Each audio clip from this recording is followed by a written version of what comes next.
As the ongoing NSA revelations yield more information about the government's secret spying program, the man who leaked the story, Edward Snowden, has been thrust into the spotlight. However, it's important to remember that this is far from the first time someone has come forward to expose the overreach of the NSA.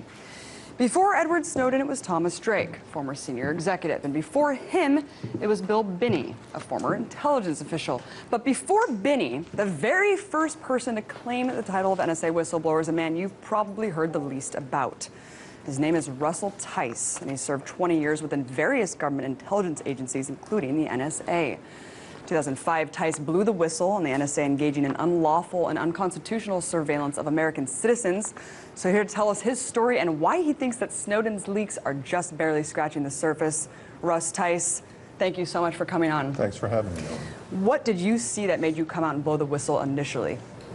Well, the first thing I saw was, I'm a satellite system specialist, so with the things that I was doing with satellites, I found out sort of inadvertently that American citizens were being spied upon by our space capabilities. So that was my first sort of heads up into what was going on, and I was just shocked because NSA was not supposed to do this.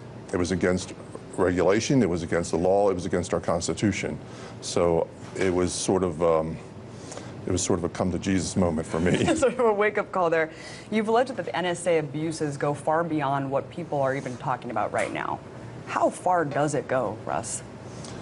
Well, it goes very far because initially what I saw was they were targeting news organizations. They were targeting U.S. companies that did international business. They were looking at financial institutions, but they were also going after the State Department and Secretary of State Colin Powell at the time, and they were going after high-ranking military generals, and that was just with my space capabilities that I saw.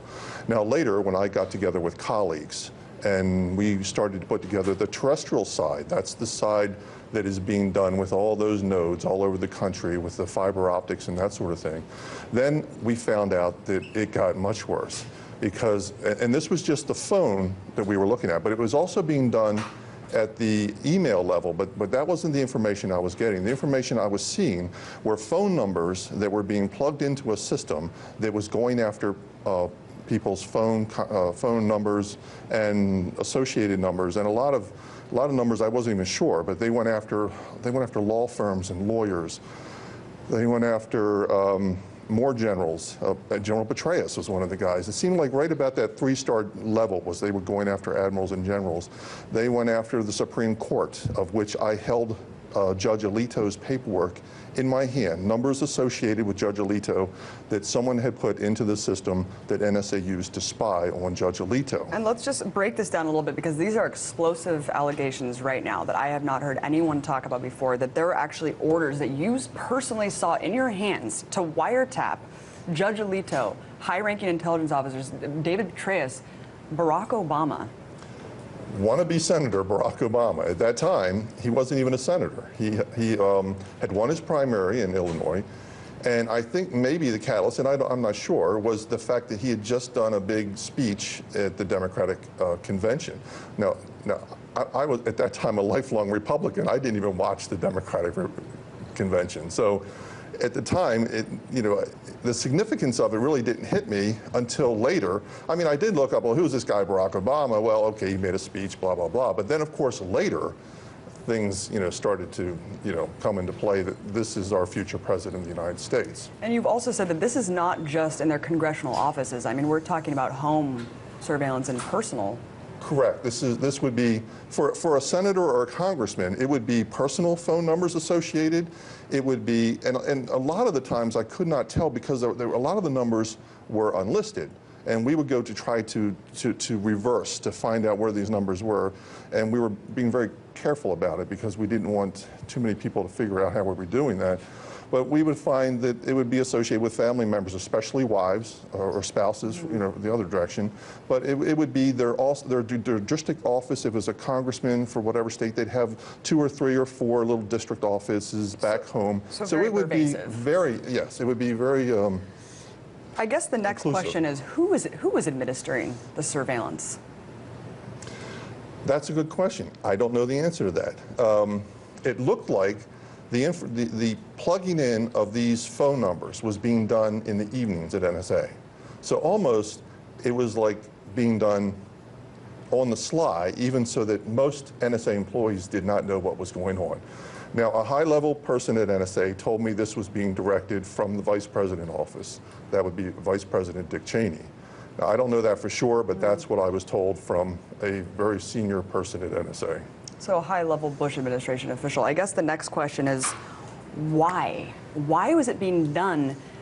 I mean, the first thing that comes to my mind is blackmail. I don't know the answer to that either. What do you think? I mean, based on your experience, Russ, well, what could the reason be to be wiretapping and spying on people like Obama, Judge Alito, Petraeus? I think you hit the word. You know, to me, I don't know for sure, but that would be a means of control. If you were to look and be able to listen to everybody's conversation for years on end, for a period of time, you could probably find out perhaps some salacious information that could be used to control that individual. Now, you know, if say it's the intelligence community, I noticed that the intelligence community is not being hit with the sequester, the intelligence budget. Well, how is that possible? Is there some kind of leverage that's being placed on our three branches of government to make sure that the intelligence community gets what they want? In other words, is the intelligence community running this country, not our government? And I guess that begs the question, is there some sort of shadow government at play? I mean, are we talking about the military-industrial complex here? What do you think? As an insider and through all your research and people that you've talked to, who's running the show here, Russ? Well, remember, I don't know for sure. I just know that a whole lot of people got wiretapped. But if I had to guess, I would say it's the upper echelon of the intelligence community that is running this show.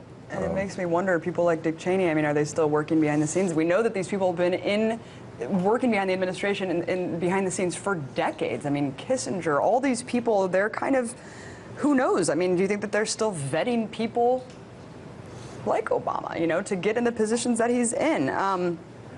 But you know what? Political opponents have been spying on each other for decades. So how is this different now? Well, what's different about this is this is at the Orwellian scale. This is the everything scale. This isn't just Richard Nixon going after a few, you know, enemies list. This is everybody and everything. And now NSA, excuse me, NSA is literally tapping every communication, every digital communication in this country. Content, not just the metadata, the content. And when they're saying, well, it's not that far, once again, they are lying. They continue to lie about the full capability. Right. What's your response to Obama consistently saying we're not doing that? The previous president in April of 2004, you know, condescendingly pointed at a camera and said, we only do such things with a court order.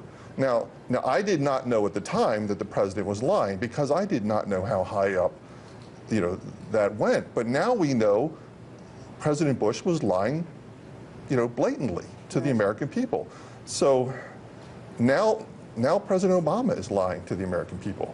Is it because he's being controlled? I don't know, but I certainly know when he was candidate Obama, even though I was a Republican and I heard that he wanted to stop these things and he was going to make sure that we didn't have national security letters just willy-nilly and NSA, I was for Obama, even though I was a conservative.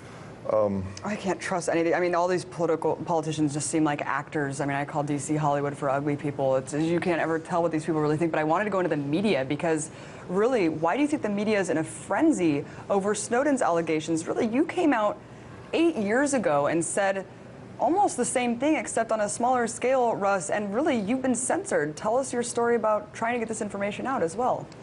Well, I mean, as I was trying to get the news out, and I was trying to, with Snowden coming out, I figured now was the time to try to tell the rest of the story.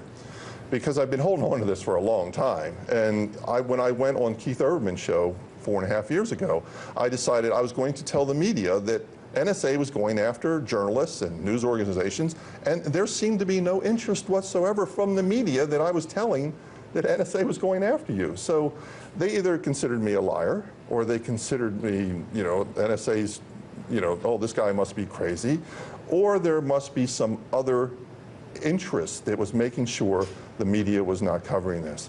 Now, I don't know what that is, but I know that it was not getting much coverage. So I figured with the Snowden thing, and the difference with Snowden is he has tangible evidence. He has paper.